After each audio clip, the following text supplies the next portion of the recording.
কিছু কিছু খারাপ লোক আছে, তারা পুলিশের চোখ ফাঁকি দিয়ে নতুন কৌশলে ওখান থেকে বালি বের হচ্ছে, এই মর্মে একটা তথ্য পাই।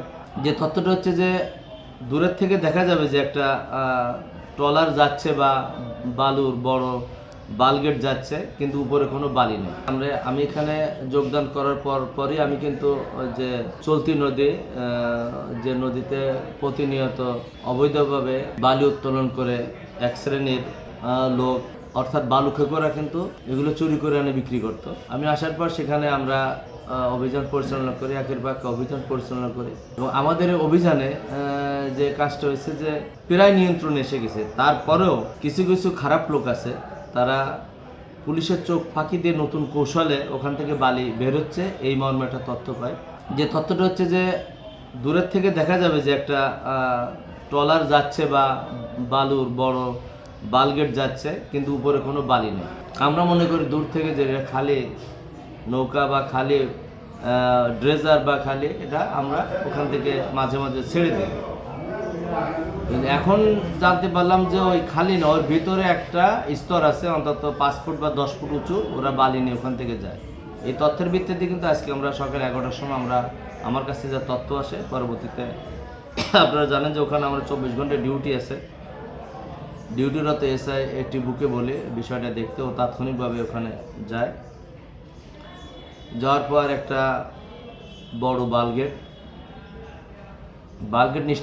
স্টিলের বড় একটা নৌকা ওখান থেকে বালি উত্তোলন করছে। আমাদের স্পিড বোট যেতে দেখে ওরা লাফ দিয়ে পানি সাঁতরে ওপারে চলে যায়। আমরা নৌকাটাকে হেফাজতে নিয়ে আমরা আমাদের কাছে নিয়ে আসি, এবং এই বিষয়ে আমি ঊর্ধ্বতন অফিসারদের সাথে, আমাদের স্যারদের সাথে আমি কথা বলার পর স্যারদের নির্দেশনা মোতাবেক আমরা আইনগত ব্যবস্থা গ্রহণ করছি। অর্থাৎ এই যে নৌকাটা নিয়ে আসছে চালাকি করে, চালাকিটাও আজকে ধরা পড়ছে। আরও একটা তথ্য আছে যে আমরা যে নদীর উপার হালুয়াঘাট, ওখানেও নাকি রাতের বেলা এক প্রকার গাড়ি আছে, সামনে ইঞ্জিন এবং পিছনে ট্রাকের মতো, এই গাড়িগুলো নিয়ে নাকি বালি পারাপার করে। এই বিষয়টা আমরা ডিবির সাথে কথা বলছি, আমরা পুলিশ যৌথভাবে আমরা অভিযান করব, অর্থাৎ যাতে এই বালুকাণ্ড নিয়ে আর কোনো দুর্নাম বা আর কোনো সংবাদের শিরোনাম যাতে না হয়, এই কাজটা জেলা পুলিশ করছে।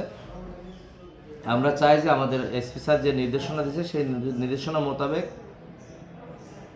সুনামগঞ্জ সদরে যতগুলো নদী আছে সেখান থেকে আমরা এইগুলো যাতে আমরা রহিত করতে পারি, এবং এই বিষয়ে আমরা ইউনো মহোদয় এবং এসিল্যান্ডের সাথেও কথা বলছি, তারাও আমাদের সাথে একমত।